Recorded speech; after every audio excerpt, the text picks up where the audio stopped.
이번 추석 연휴 기다리시는 분들 많으실 텐데요. 오늘 정부가 10월 2일을 임시 공휴일로 지정했습니다. 관련 소식 취재기자 연결해 알아보겠습니다. 박준범 기자. 네, 보도국입니다.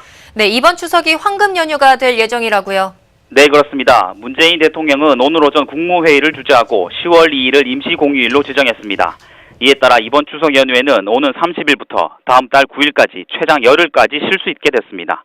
문재인 대통령은 이번 추석 연휴가 내수 진작과 경제 활성화를 촉진하는 기회가 될 수 있길 바란다면서도 연휴가 길어지면 피해를 보거나 소외받는 사람들에 대한 세심한 지원 방안 마련도 당부했습니다. 또 연휴 기간에도 일하는 노동자들에 대한 배려가 필요하다고 덧붙였습니다. 네, 올 추석 연휴 기간이 열흘로 확정되면서 대부분 직장인은 여름 휴가보다도 더 긴 휴무를 즐길 수 있게 됐습니다. 하지만 산업 업종별로는 희비가 엇갈릴 것으로 보이는데요. 네, 사무직 노동자들은 이번 추석 연휴에 열흘을 모두 쉬게 됩니다. 자동차 업계도 원칙적으로는 열흘의 휴무를 가진다는 방침인 것으로 알려졌습니다. 반면 철강 업계는 이번 연휴에도 평소와 같은 패턴으로 근무를 합니다. 24시간 가동해야 하는 고로의 특성상 연달아 쉴 수 없기 때문입니다. 네, 다음 내용으로 넘어가 보겠습니다. 지난주 현대자동차 중국 공장 4곳이 생산을 중단했었죠. 오늘 현대자동차 중국 공장 한 곳이 또 생산을 중단했다고요? 네, 그렇습니다. 현대자동차 중국 창저우 4공장이 재가동된 지 6일 만에 다시 생산 라인을 멈췄습니다. 현대자동차는 이번 생산 라인 중단이 독일계 부품업체의 납품 중단에 따른 것이라고 밝혔습니다. 네, 현대자동차 중국 공장 생산 중단이 계속되고 있는데 앞으로의 전망도 그리 밝지 않다고요?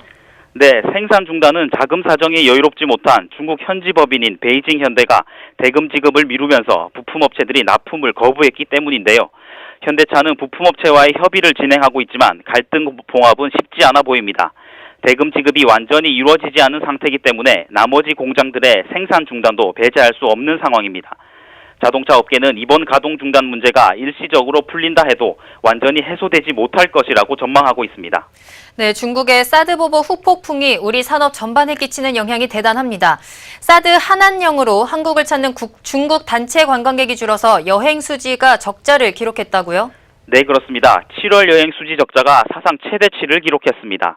여름 휴가철을 맞아 역대 최대 숫자의 여행객이 해외로 나갔지만 사드 여파로 한국을 찾는 중국 관광객이 줄어든 영향입니다.